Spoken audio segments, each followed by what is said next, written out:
महाराज जी, ना चाहते हुए भी मेरा मन पराई माता बहनों पर दूषित दृष्टि। ऐसा हो ही नहीं सकता बच्चा। हम ना चाहे और फिर मेरा मन ऐसा कर दे तो ऐसा अपनी बहन पे जाता है। अगर हमारा मन किसी माता बहन में चला जाता है, गंदी भावना करता है, तो हम उसे वापस लाते हैं और डांट लगाते हैं। जैसे अपनी बहन तैसे दूसरे की बहन। आत्मना प्रतिकूलानी परेशान न समाचरे। हमारी बहन को कोई गंदी दृष्टि से देखे तो कैसा लगेगा? तो हमको अपनी आंखें संभाल के रखनी, दूसरी बहन बेटियों की तरफ गंदी दृष्टि नहीं देखनी। ब्रह्मचर्य अत्यंत आवश्यक है। नींद पर काबू पाने के लिए, शरीर पर शासन करने के लिए, मन पर शासन करने के लिए, दिव्य आनंद का अनुभव करने के लिए ब्रह्मचर्य नींव है, नींव।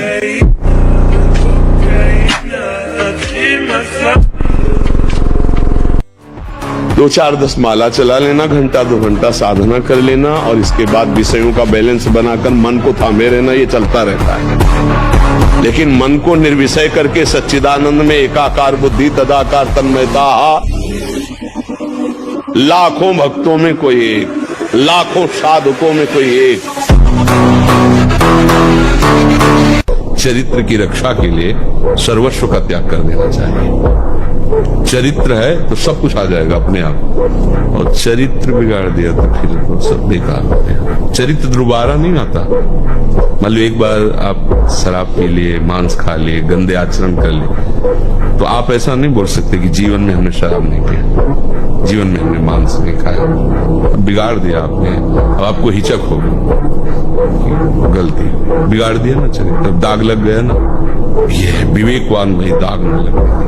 नहीं, जब बुरा सपोर्ट करे उस समय सहना बहुत कठिन होता है। अगर मन ने ठान लिया कि अब ये करना है तो आपने कह दिया ना, तो आपको जलाना शुरू करेगा, और उस जलन को जो सह गया, यम ही न व्यथ्यन्ते पुरुषम पुरुषर्षव सम दुखा सुखाधीरम स्वमृतत्वाय कल्पते। उस जलन को जो सह गया तो भगवान को प्राप्त करने की सामर्थ्य रखता है।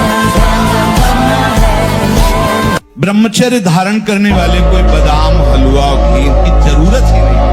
बिल्कुल सच्ची बात है।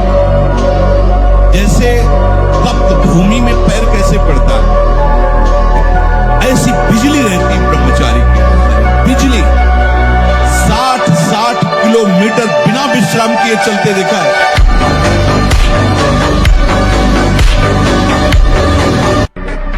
मर जाऊंगा पर गलत नहीं करूंगा। आज जो चेहरे पे चमक नहीं है, आज जो शरीर स्वस्थ नहीं, तो क्या भोजन नहीं खा रहे? क्या नहीं, सब खा रहे, पर व्यायाम नहीं कर रहे, संयम नहीं। तो इसके कारण न चेहरे पे तेज है, न बुद्धि में प्रकाश। बुद्धि चतुर है पर उसमें ज्ञान का प्रकाश नहीं है। खूब खा पी रहे हैं पर शरीर में बल नहीं है, अध्यात्म बल नहीं, क्योंकि काम आदि ने शरीर को नष्ट कर दिया है, विकारों ने शरीर पर आक्रमण कर दिया है।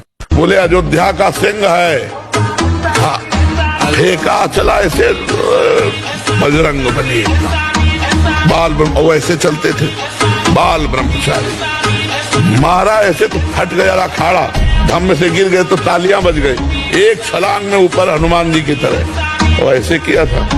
कोई नहीं था ब्रह्मचारी के आगे कौन?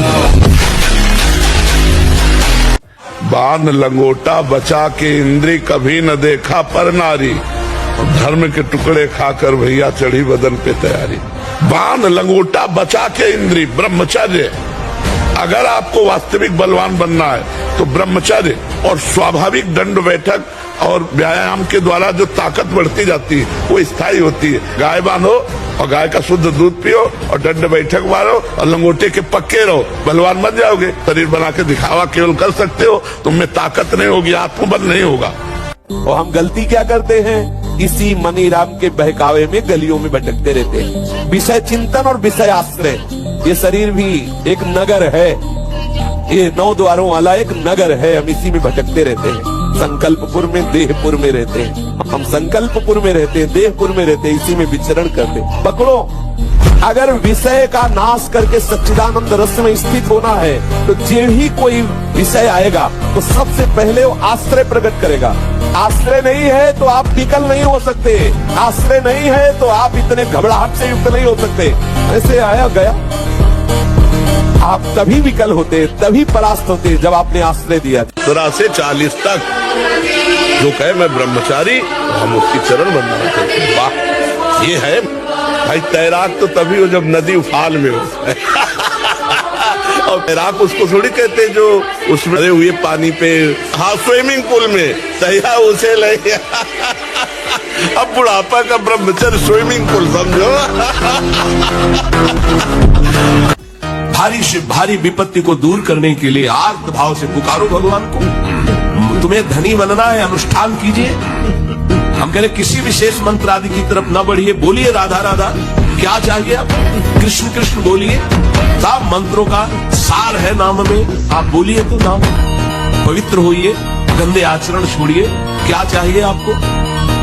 भगवान का नाम जहां गूंजता है वहां ऐश्वर्य अपने आप चरणों में डूबता है। छल कपट करो, हिंसा करो, गंदे आचरण करो, सोचो हम बहुत बड़े धनी बन जाएं, तो दुष्कृति का फल दरिद्रता और दुख होता है। सुकृत का फल ऐश्वर्य और सुख होता है। अब लगाओ तुम कांटेदार वृक्ष और चाहो कि हमको रसीला फल प्राप्त हो, तो इसे मूर्खता ही कहते हैं। तुम्हें सब त्याग रहे हैं, तुम उनको पकड़ रहे हो। नहीं, बलवान बनो, अपना व्यक्तित्व मिटा दो, अपना अस्तित्व मिटा दो, अभी आनंद में डूब जाओगे।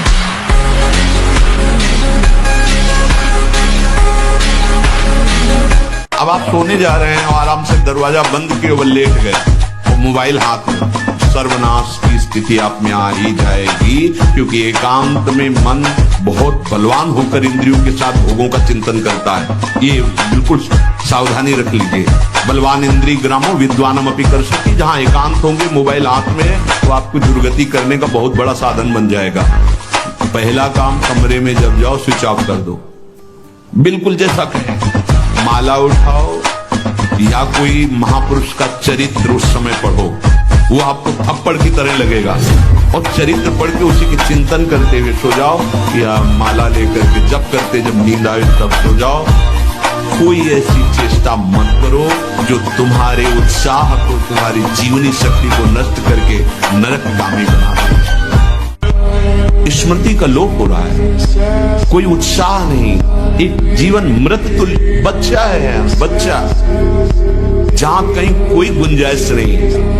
जैसे अग्नि के ऊपर चला जाए तो कैसे चला जाएगा? एकदम पैर ऐसे ये अवस्था किशोर अवस्था है। ब्रह्मचर्य पूर्ण जो एकदम उछलता हुआ जीवन, तेज, कैसा भी कोई हो, किशोर अवस्था बड़ी सुंदर अवस्था होती है। प्रकाश आता है क्योंकि उस समय तक गलत संबंध। ये जो लोग सुबह 8 बजे तक 9 बजे तक सोते रहते हैं और सोचते रहते हैं कि हम ब्रह्मचर्य रह पाएंगे या स्वप्न दोष से निकल पाए, कभी नहीं हो सकता। भगवान सूर्य जब उदय होते हैं तो आपकी आत्मशक्ति नष्ट होने लगती है। यदि आप उठ करके उनका स्वागत न करें, अर्घ्य न दें, प्रणाम न करें, जग कर भगवान नाम जप न करें। 4 बजे से 6 बजे तक का समय पूरे 24 घंटे के लिए पावर वाला समय हो, तब तक ब्रह्मचर्य अवश्य रहो। यदि उस समय तक ब्रह्मचर्य नहीं रहते तो तुम गृहस्थी को ठीक से नहीं चला पाओगे, वास्तविक अच्छे गृहस्थ नहीं बन सकते हो। जो तुम्हारी गृहस्थ की वृत्तियां हैं उनमें तुम सफल नहीं हो पाओगे। और जो 8-10 बजे तक सोता है वो कोई भी हो ब्रह्मचारी रह ही नहीं सकता। आप देखिएगा 3 बजे से लेकर के सूर्य उदय के तक अगर आप सोते तो आपका स्वप्न दोष बढ़ेगा, आपका संयम बिगड़ेगा। तो जैसे भजन आवश्यक है वैसे व्यायाम आवश्यक, वैसे प्राणायाम आवश्यक है, वैसे आपको 2 किलोमीटर दौड़िए। 8 प्रकार के ये महत्वपूर्ण। पहला, जो हम देखते हैं उस पे सुधार करो, जो हम सुनते हैं उस पर देखो, कहीं हम ऐसी कोई बातें तो नहीं बोल रहे हैं जो काम उत्तेजना प्रकट कर। समय अनुकूल नहीं है, अरे ईश्वर की इच्छा नहीं है, प्रारब्ध बड़ा बलवान है, दैव बड़ा, ये सब बेकार की बातें परमार्थिक पथिक नहीं देखते। नियम लिया, निष्ठा ली, प्राण दे देंगे लेकिन बढ़ेंगे। ये वीर बहादुरों का मार्ग है, समझ रहे ना? हाँ,